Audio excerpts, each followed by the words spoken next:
Hello बच्चों, good morning.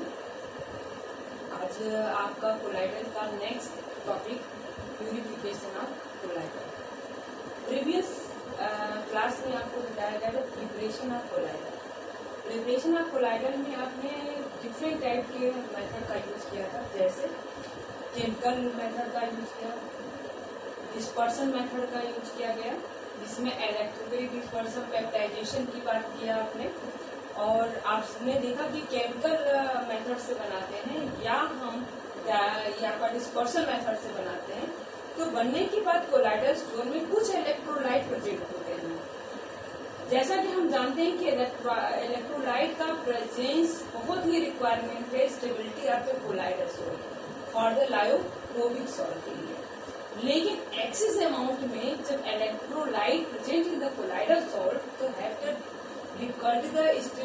रीस्टेबलाइज of the colloidal sol. जैसा हम जानते हैं कि अगर मैक्सिमम अमाउंट में इलेक्ट्रोलाइट प्रेजेंस हो जाए कोलाइडल सॉल्ट में तो हम वो फिर से रीस्टेबलाइज होने के उसमें प्रॉब्लम क्रिएट करता है। तो हम क्या करते हैं कि प्रिपरेशन ऑफ कोलाइडल सॉल्ट से excess amount present in the electrolyte को रिड्यूस या हम कह सकते हैं रिमूव करते हैं, जिसकी वजह से हमारा कोलाइडल सॉल्ट जो है वह स्टेबिलिटी को गेन करेगा। तो प्यूरिफिकेशन, उस प्रोसेस को हम प्यूरिफिकेशन करते हैं, और उस प्यूरिफिकेशन में हम कितने मेथड यूज कर सकते हैं हम उस पर आज फोकस करेंगे। तो आपका प्यूरिफिकेशन आपके कोलाइडल में first of all dialysis method, electrodialysis method, ultrafiltration and the ultra centrifugation. आप ये बात को ध्यान रखना है कि जो सॉल्ट हमने तैयार किया है उस सॉल्ट में से excess amount of the electrolyte को रिमूव करने के प्रोसेस को ही हम प्यूरिफिकेशन ऑफ कोलाइडल कहते हैं, या हम कह सकते हैं कि minimum requested size of the electrolyte presence in the colloidal के लिए हमें प्यूरिफिकेशन करना पड़ता है। तो सबसे पहले हम आते हैं डायलिसिस का। ये इस वर्ड से आप काफी फैमिलियर हैं। डायलिसिस पर जब जैसे हमारे कोई फिजिकली फिनोमिना में कोई प्रॉब्लम आती है तो उस पेशेंट को डायलिसिस पर रखा जाता है। तो पहले डायलिसिस होता क्या है इस बात को फोकस करें। Dialysis as it is process जो होता है, ये जैसा आप जानते हैं कि हमारे डायलिसिस में हमारे जो हमारे ऑर्गन्स हैं जैसे किडनी है ये सब, उसमें आप देखो कि वो सब एक एनिमल मेम्ब्रेन से बने हुए होते हैं। तो जैसा कि हम जानते हैं कि ट्रू सोल्यूशन एनिमल मेम्ब्रेन से पास आउट तो हो जाता है, लेकिन कोलाइडल सोल नहीं पास आउट हो जाता है। अकॉर्डिंग टू थॉमस ने इस बात को पहले एक्सप्लेन किया था कि कोलाइड और क्रिस्टलॉइड ये दो टाइप के ऐसे हमारे सोल्यूशन हैं जो कि एनिमल मेम्ब्रेन के पास थ्रू के अकॉर्डिंग होने वाला है। तो पहला आपने कहा कि कोलाइडल सोल का है, इसका मतलब कोलाइडल सोल जो होगा वो एनिमल मेम्ब्रेन से वो पास थ्रू नहीं हो सकता है। तो उसमें जो प्रेजेंस इलेक्ट्रोलाइट है जो कि one type of the crystalloid है, इस क्रिस्टलॉइड को रिमूव करना है तो उस प्रोसेस को हम डायलिसिस करते हैं। इसमें हम mainly animal membrane, cellophane paper and हम ब्लैडर, इस ढंग से हमको ऑपरेटर्स की रिक्वायरमेंट पड़ती है, जिससे कि वह मेम्ब्रेन कि जिसके पोर इतने छोटे हों कि जिससे क्रिस्टलॉइड सोल्यूशन तो बाहर आ जाए लेकिन कोलाइडल पास थ्रू नहीं हो पाता है। तो ऐसे मेथड या ऐसे जब हम ऑपरेटर्स का यूज करते हैं तो उस पूरे प्रोसेस को डायलिसिस करते हैं, और ऐसे ऑपरेटर्स को हम डायलाइजर बोलते हैं। अब आते हैं इसकी बात हम करते हैं कि ये प्रोसेस होता कैसे है। हमने लिया एक चैम्बर लिया गया, उस चैम्बर में एक हमने एनिमल मेम्ब्रेन से बने हुए एक बैग लेते हैं, और इस बैग में हम कोलाइडल सोल को इसमें हमने टाइटली बॉन्ड कर दिया। इसमें जो आपका सोल बना है, जो सोल बना जिसको प्यूरिफिकेशन करना है हम उसको रखें, और इस चैम्बर में इस साइड से आपको वाटर का फ्लो कंटिन्यूअस करना है। फ्लो ऑफ वाटर, हमें वाटर का फ्लो कंटिन्यूअस करना है। और आप देखेंगे कि इस पोर्शन से जो हमारा ये जो आपका पोर्शन यहाँ से ओपन होना चाहिए, जिसकी वजह से वाटर एंड द क्रिस्टलाइट, इस थ्रू से आपका वाटर एंड क्रिस्टलाइट सोल्यूशन इसको थ्रू आउट बाहर हम कर सकते हैं, क्रिस्टलाइट सोल्यूशन को हम बाहर करते हैं। अब आता क्या है बेटे, इसमें अगर आपने सॉल्व रखा है, वाटर फ्लो कंटिन्यूअस हो रहा है, तो इस बैग से वाटर फ्लो जो होगा वो टकराएगा, जिसके वजह से जो excess amount of the electrolyte है वो डिफ्यूज होगा, और डिफ्यूज होने के वजह से इसके पोर में प्रेजेंट, जो पोर प्रेजेंस है, इसके थ्रू ये सोल्यूशन में आएगा, और सोल्यूशन की अमाउंट चूंकि कंटिन्यूअस हमने फ्लो ऑफ द वाटर रखा है, और जिसकी वजह से वाटर पर क्रिस्टलाइट वो बाहर निकलता जाएगा। वन टाइम कुछ समय बाद ऐसा आएगा जिसमें यह ब्लड ब्लैडर में सिर्फ सॉल्व हमारा बचा रहेगा, जिसको हम सुटेबल मीडियम में डिजॉल्व करके क्रिस्टलाइट कोलाइडल सोल जो है हम प्रिपेयर कर सकते हैं। तो इस मेथड को हम डायलिसिस मेथड करते हैं, जिसमें हमने ये आपने एनिमल मेम्ब्रेन का यूज किया है, मेम्ब्रेन का यूज किया है। इस मेम्ब्रेन में आपका कोलाइडल सोल भरा हुआ है, जिससे ये flow of the water continuous आपका कोलूजन करता है, जिसके वजह से क्रिस्टलाइट तो वाटर में आ जाता है, लेकिन sol as it is bladder में पड़ा रहता है, और इससे उसकी वजह से वाटर और क्रिस्टलाइट को हम बाहर कर देते हैं, और लास्ट ऑफ में आपने देखा सोल बना है, जिसको हम रिमूव करके सुटेबल मीडियम में हम पुनः कोलाइडल सॉल्यूशन बना सकते हैं। तो इससे तो एक प्यूरिफिकेशन हुआ, लेकिन बेटा ध्यान ये रखना है कि ये जो प्रोसेस होता है काफी स्लोली होता है, बहुत धीमे धीमे से होता है। मतलब इसका कोलोजन होना, इलेक्ट्रोलाइट का सोल से रिमूव हो जाना, यह सब प्रोसेस होता है, काफी स्लो प्रोसेस होता है, क्योंकि सोल में जो एब्जॉर्प्शन का जो प्रोसेस होता है उसको रिमूव करने के लिए कोलोजन का कंटिन्यूअस होना यह बहुत जरूरी है।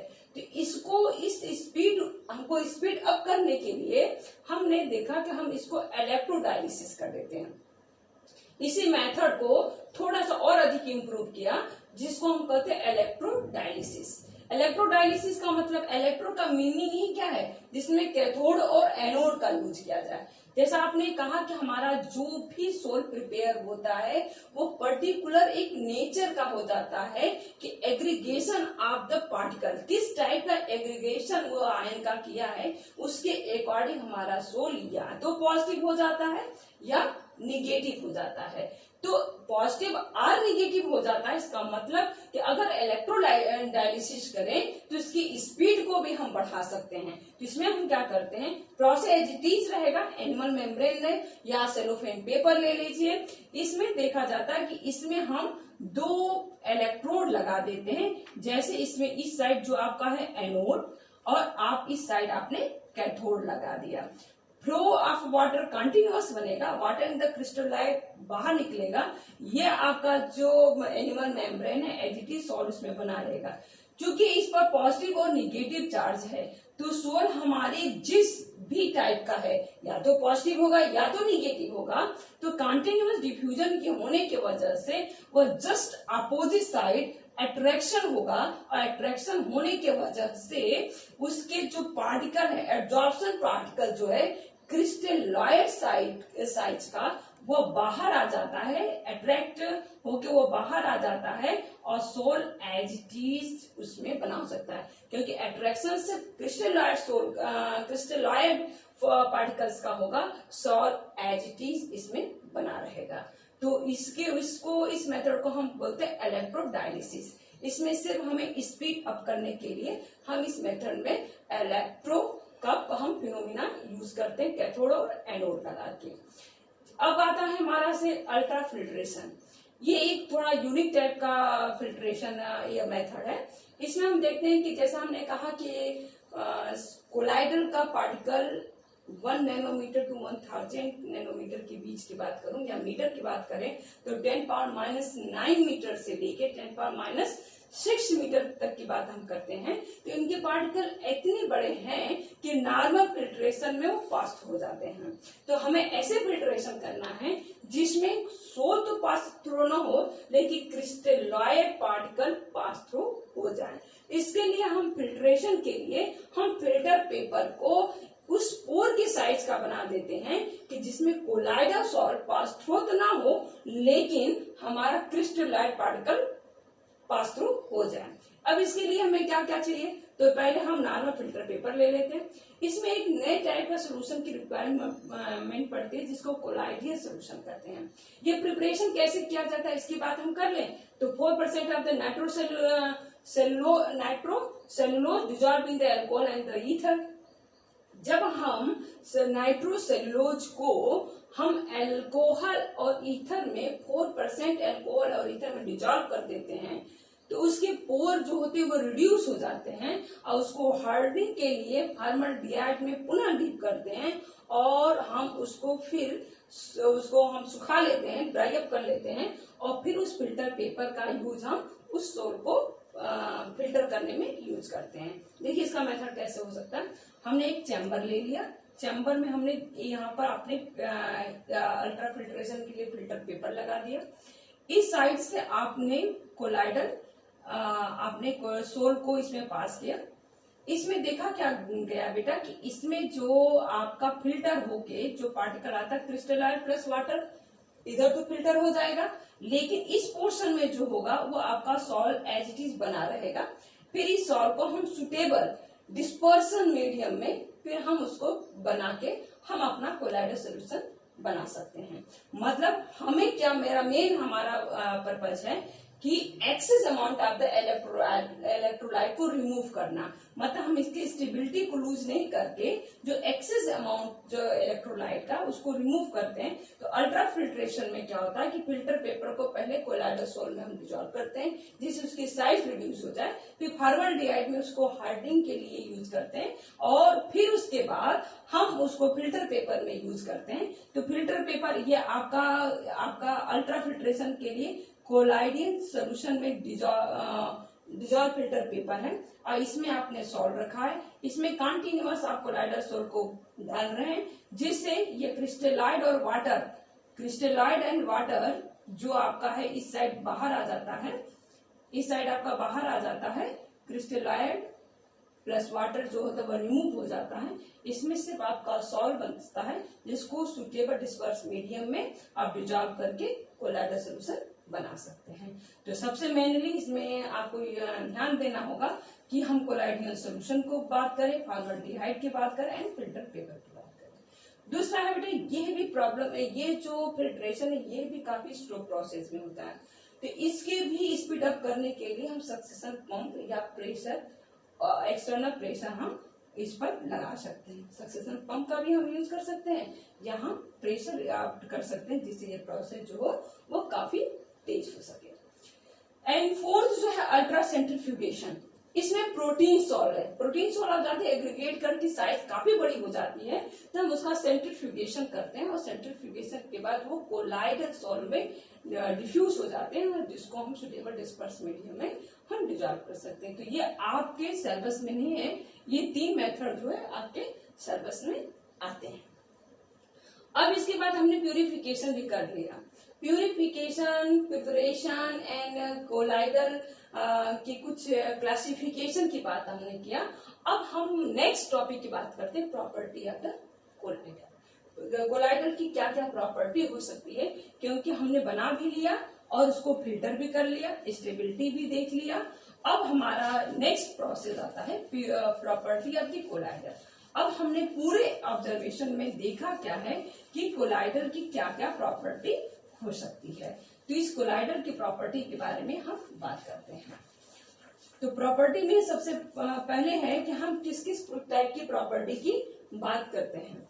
तो हम प्रॉपर्टी की बात करते हैं बेटा, प्रॉपर्टी ऑफ कोलाइडल हम इसकी बात करते हैं। देखते हैं इसकी प्रॉपर्टी हम डिफरेंट साइज डिफरेंट माने मेथड पर या डिफरेंट एक्टिविटीज के अकॉर्डिंग हम कर सकते हैं। पहले property of the colloidal solution का हम फिजिकल देखते हैं कि फिजिकल प्रॉपर्टी क्या हो सकती है।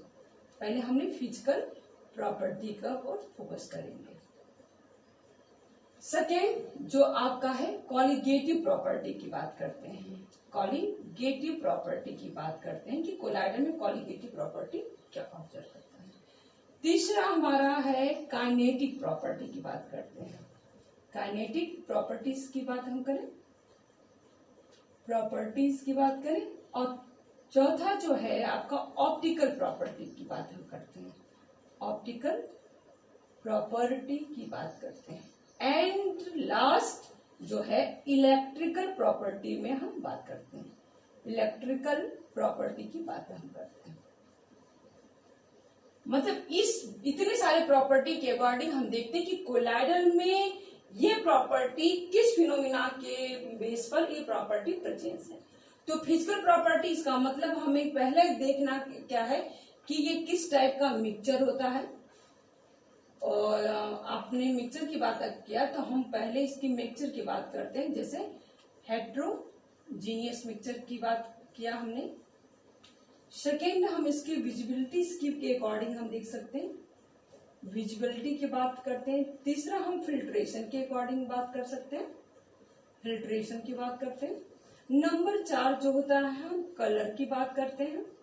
एंड नंबर 5 जो होता है फिल्ट्रेशन स्टेबिलिटी की बात करते हैं। बेटा स्टेबिलिटी की बात करते हैं। पहले हम इस पर फोकस करें। जैसे कॉलिगेटिव प्रॉपर्टी में कौन सी प्रॉपर्टी आती है, तो आपने कहा कि ऑस्मैटिक प्रॉपर्टी आती है।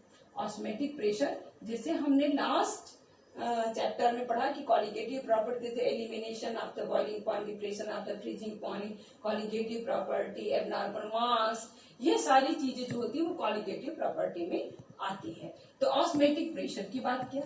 काइनेटिक प्रॉपर्टीज में हम ब्राउनियन मूवमेंट की बात करेंगे, ब्राउनियन मूवमेंट की बात करेंगे। एंड ऑप्टिकल प्रॉपर्टीज में हम टिंडल इफेक्ट की बात करेंगे, टिंडल इफेक्ट की बात करेंगे। इलेक्ट्रिकल प्रॉपर्टीज में हम charge of the colloidal, charge of colloidal, दूसरा इलेक्ट्रोफोरेसिस,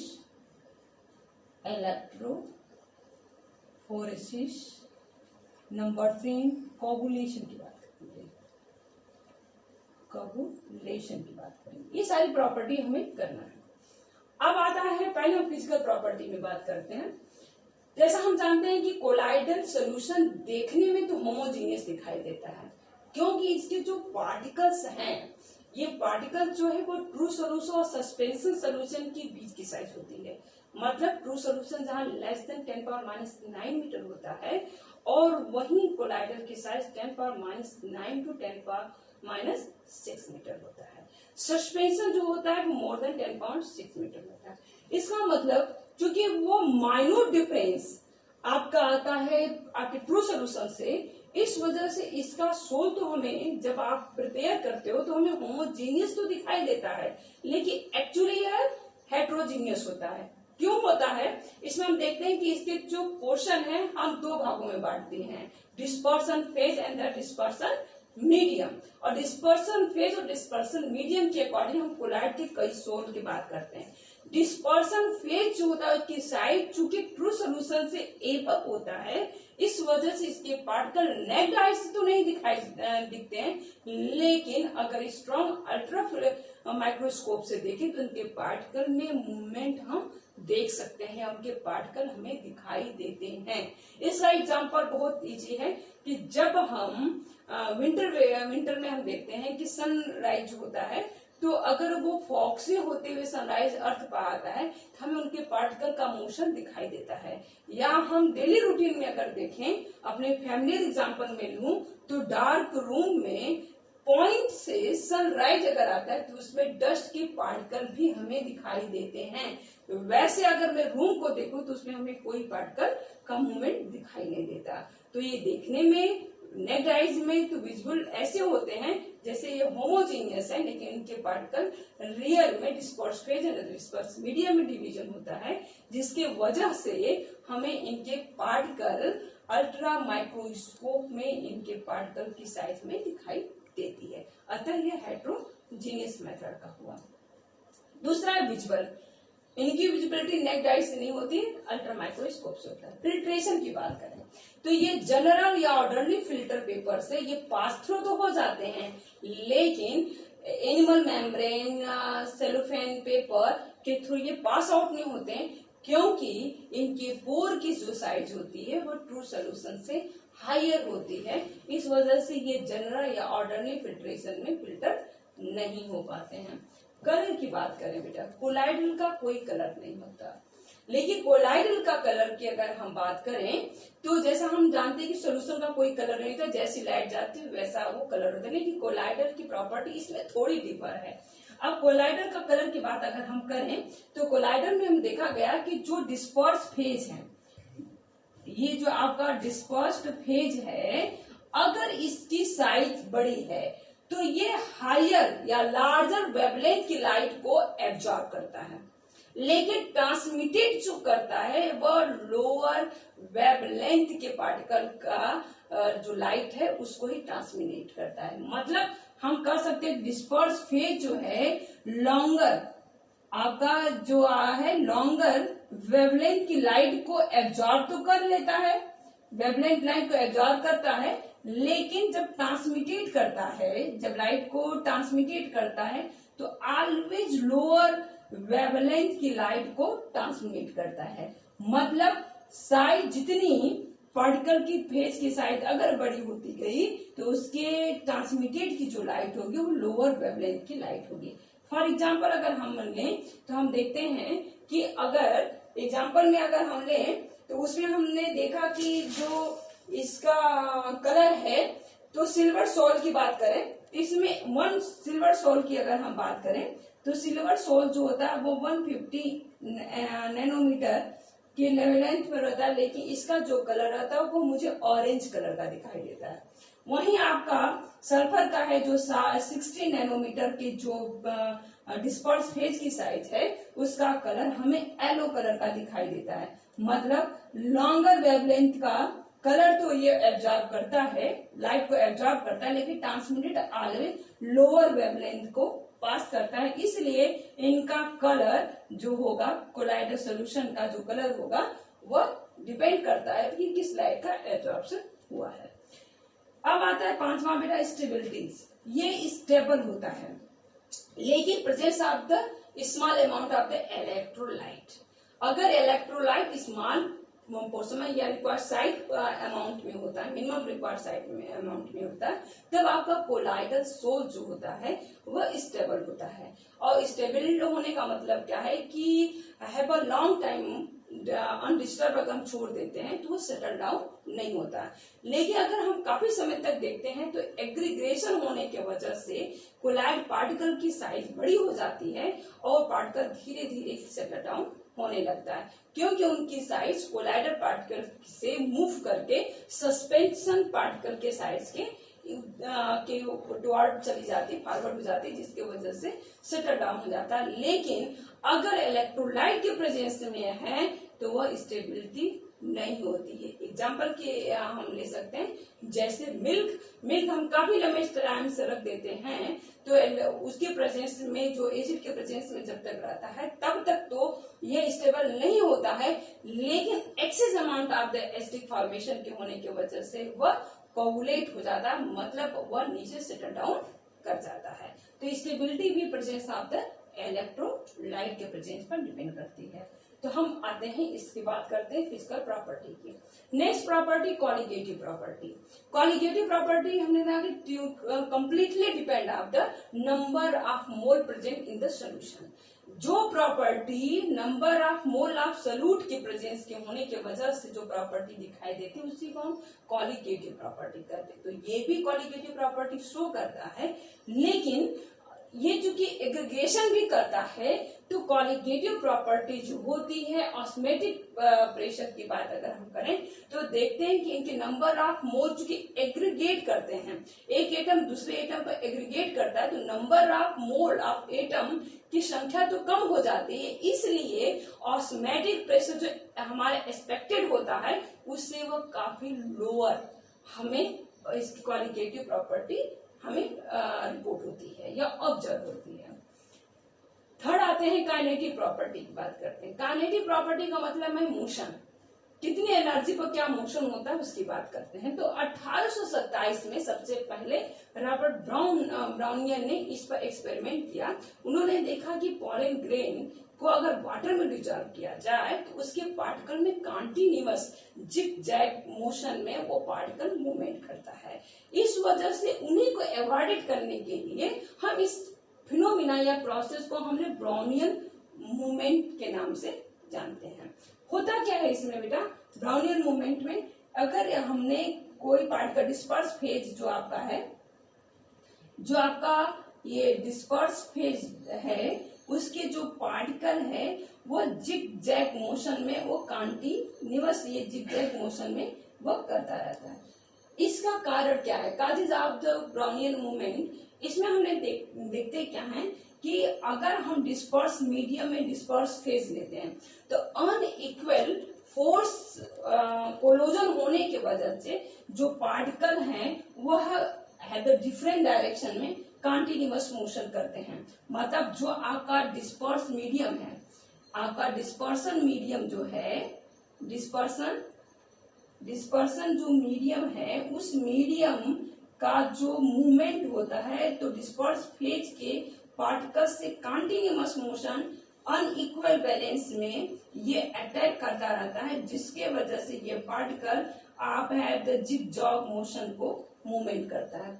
ये जो ब्राउनियन मूवमेंट है इसलिए भी इम्पोर्टेंट है कि वन टाइप या एक इम्पोर्टेंट फिनोमिना को रिप्रेजेंट करता है कि ब्राउनियन मूवमेंट जो है वो स्टेबिलिटी या कोलाइडल को भी प्रूव करता है, क्योंकि जो कोलाइडल फेज पर जो आपका डिस्पर्स्ड फेज है उस पर लगने वाला जो ग्रेविटेशन फोर्स है उसके अपोज में ये रिएक्टिविटीज करता है या एक्शन करता है कोलोजन के होने की वजह से, जिससे ये सेटल डाउन नहीं हो पाता, और सेटल डाउन नहीं होने की वजह से ये कोलाइडल की स्टेबिलिटी को भी प्रूव करता है कि कोलाइडल सोल्यूशन जो है वह एक स्टेबल सोल्यूशन है, क्योंकि इसमें ब्राउनियन मूवमेंट होता है। मतलब ग्रेविटेशनल फोर्स जो होता है उसके अपोजिट एक्शन करने की वजह से वो जिग जैग मोशन करता है, जिसकी वजह से इनकी स्टेबिलिटी या सेटल डाउन नहीं हो पाता, सेडिमेशन प्रोसेस नहीं हो पाता और इनकी स्टेबिलिटी बनी रहती है। तो ब्राउनियन मूवमेंट जो है